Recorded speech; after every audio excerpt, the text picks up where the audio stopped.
தட்டை, சீடை, முறுக்கு, ரிப்பன் போகடா, அதிரசம், என்ன வேணாலும் செய்யுங்க. ஒரே ஒரு 5 லிட்டர் இதயம் மந்த்ரா கடல் எண்ணெய் பேக் ஒரு மாசம் முழுசுக்கும் அத்தனை சமையலும் முடிச்சு விடலாம். இதயம் மந்த்ரா. குஜராத்தின் அகமதாபாத்தில் இருந்து 242 பேருடன் லண்டன் புறப்பட்ட விமானம் டேக் ஆஃப் ஆகும்போது வெடித்து சிதறிய சம்பவம் நாட்டையே உலுக்கி போட்டுள்ளது. ஏர்போர்ட்டை ஒட்டி அமைந்திருக்கும் மெகானி நகர் மெடிக்கல் காலேஜ் மெஸ் மற்றும் விடுதியில் விழுந்து விமானம் வெடித்தது. ஏர்போர்ட்டில் இருந்து புறப்பட்ட ஒரு நிமிடத்துக்குள் இந்த கோர சம்பவம் நடந்து முடிந்துவிட்டது. விமானத்தில் இருந்த பயணிகள், ஊழியர்கள் உடல் சிதறி இறந்தனர். இதுவரை 204 பேரின் சடலங்கள் மீட்கப்பட்டுள்ளன. இடிபாடுகளில் மற்றவர்களை தேடும் பணி நடக்கிறது.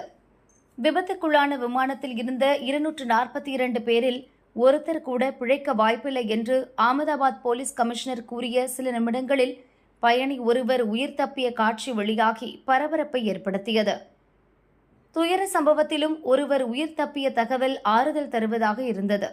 விமானம் நொறுங்கிய இடத்தில் இருந்து அவர் ஆம்புலன்ஸ் நோக்கி நடக்கும் காட்சி வெளியாகி அனைவரையும் வியப்பில் ஆழ்த்தியது. உயிர் தப்பியவர் பெயர் ரமேஷ் விஸ்வாஸ் குமார், வயது 40. பிரிட்டன் குடியுரிமை பெற்றவர்.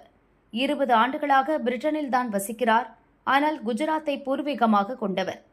விமானம் தரையில் விழுந்து வெடிக்கும் வீடியோ வெளியான போது இதில் யாருமே பிழைத்திருக்க வாய்ப்பில்லை என்று தான் எல்லோரும் நினைத்தனர். ஆனால் விஸ்வாஸ்குமார் மறுஜென்மம் எடுத்திருக்கிறார். இந்த அதிசயம் எப்படி நடந்தது என்பதை பார்ப்போம்.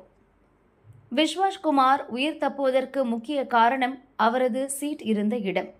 அவர் 11A என்ற இருக்கையில் பயணம் செய்திருக்கிறார்.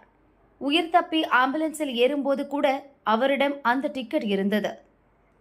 விபத்துக்குள்ளான ஏர் இந்தியா விமானம் போயிங் 787 ரகத்தை சேர்ந்தது. இதில் 11A சீட் பிசினஸ் கிளாஸ் இருக்கைகளுக்கு அடுத்து இருக்கிறது. அதாவது பிசினஸ் கிளாஸ் இருக்கைகள் முடிந்து எக்கனாமிக் கிளாஸ் துவங்கும் இடத்தில் முதல் வரிசையில் ஜன்னல் ஓரமாக அந்த சீட் அமைந்திருக்கிறது. பிசினஸ் கிளாஸ், எக்கனாமிக் கிளாஸ் இரண்டுக்கும் நடுவில் அவசர கால கதவு இருக்கிறது. இந்த கதவுக்கு அடுத்துதான் 11A சீட் உள்ளது.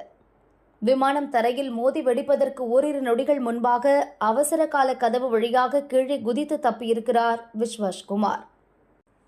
விமானம் டேக் ஆஃப் ஆன 35 வினாடிகளில் தரையில் மோதி வெடித்து சிதறிவிட்டது. டேக் ஆஃப் ஆனதும் நன்றாகத்தான் பறந்தது. சிறிது தூரம் சென்றதும் மேற்கொண்டு உயர பறக்க முடியவில்லை. அப்படியே கீழ்நோக்கி தாழ்வாக பறக்க ஆரம்பித்தது. படிப்படியாக உயரம் குறைந்து மெடிக்கல் காலேஜ் மெஸ் விடுதி மேல் விழுந்தது. விமானம் கீழ்நோக்கி இறங்க ஆரம்பித்ததும் விமானம் ஆபத்தில் சிக்கியிருப்பதை உணர்ந்த பைலட் மேடை அலர்ட் கொடுத்தார். அடுத்த சில வினாடிகளில் விமானம் வெடித்து சிதறியது. இதெல்லாம் 35 வினாடிகளில் நடந்துவிட்டது. சுதாரிக்க கூட நேரம் இல்லாத இந்த இக்கட்டான நொடிகளிலும் விஸ்வாஸ்குமார் உயிர் தப்பியது ஆச்சரியம்தான். விமானம் ஆபத்தில் சிக்குவதற்கு முன்பு மிகப்பெரிய சத்தம் கேட்டிருக்கிறது. அதன் பிறகுதான் விமானம் கீழ்நோக்கி பறக்க ஆரம்பித்தது. சத்தம் கேட்டதுமே சுதாரித்த விஸ்வாஸ்குமார் விமானம் தரையை நோக்கி மோதப்போவதை பார்த்து அவசர கால கதவு வழியாக குதித்து உயிர் தப்பியிருப்பதாக தகவல் வெளியாகியுள்ளது. இது பற்றி அவர் கூறும்போது, எனக்கு என்ன நடந்தது என்றே தெரியவில்லை. நான் கண் திறந்தபோது என்னை சுற்றி சடலங்கள் கிடந்தன. சிலர் ஆம்புலன்ஸை நோக்கி என்னை அழைத்து சென்றனர். விமானம் விபத்துக்குள்ளாகும் போது மிகப்பெரிய சத்தம் கேட்டது. அது மட்டும்தான் எனக்கு நினைவிருக்கிறது. என்னோடு என் தம்பி அஜய்குமார் ரமேஷும் வந்தான். அவன் வேறு சீட்டில் இருந்தான். இப்போது அவன் நிலைதான் என்னவென்று தெரியவில்லை என விஸ்வாஸ்குமார் சொன்னார். அகமதாபாத் மருத்துவமனையில் அவர் தொடர்ந்து சிகிச்சை பெற்று வருகிறார். அவருக்கு தலை, கால், மார்பு பகுதிகளில் காயம் இருக்கிறது. அவரால் உடனடியாக அதிர்ச்சியில் இருந்து மீள முடியவில்லை.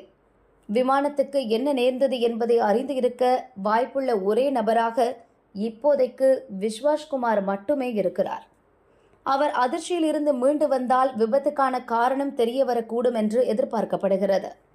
தொழில்நுட்ப ரீதியாகவும் விமானத்துக்கு என்ன நடந்திருக்க கூடும் என்பதை கண்டுபிடிக்க விசாரணை மற்றும் ஆய்வுகள் நடந்து வருகிறது.